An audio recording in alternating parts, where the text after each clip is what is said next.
Welcome to another episode of Math with Mr. Massey. Today what we're looking at is the 6th grade standard 6.EE.7, and the example I have on my board is 2.5b equals 5. So the 2.5 and the b are joined together by multiplication. So in order to get the variable by itself, I need to use the inverse operation of multiplication, which is division.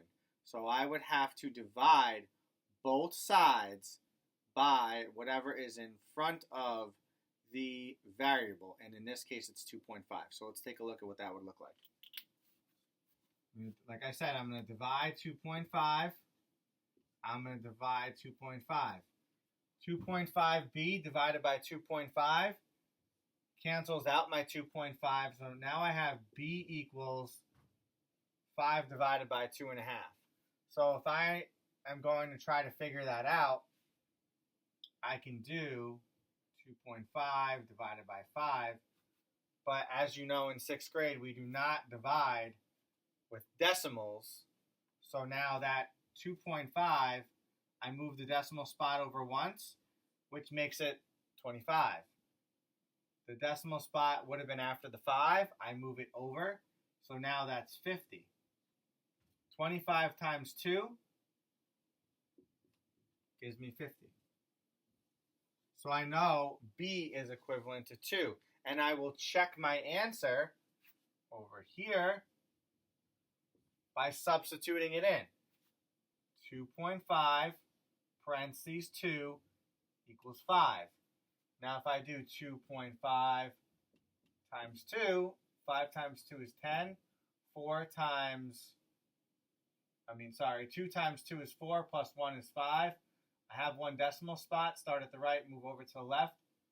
5 equals 5. I've checked my answer. So now I know that b is equivalent to 2 because I did the division and I checked it with the multiplication.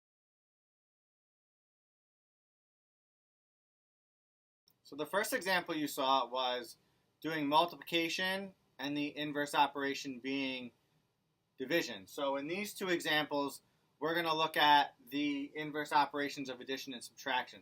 So the example I have right here, w minus 15 equals 25. In order to get the w by itself, I need to add 15 to both sides. The plus 15 and the negative 15 becomes a 0 pair, and now I just have the w on the side. On that side, and then 25 plus 15 I know is 40, and to check it I would do 40 minus 15 equals 25. I can do it on the side, or if I already know 40 minus 15 is 25, then I know that it's correct. 25 equals 25. Now the example over here, I have a positive 7, so I need to subtract 7 from both sides. Again, the positive 7 and the negative 7 create a 0 pair. The y stands alone. Now I have 41 minus 7. I know 41 minus 7 is 34. Now I'm going to check it.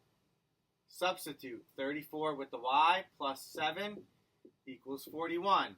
34 plus 7 I know is 41, and that equals 41. So these are two examples of using the inverse operation for subtraction, being addition on here on this example, and using the inverse operation of addition, which is subtraction, for this example.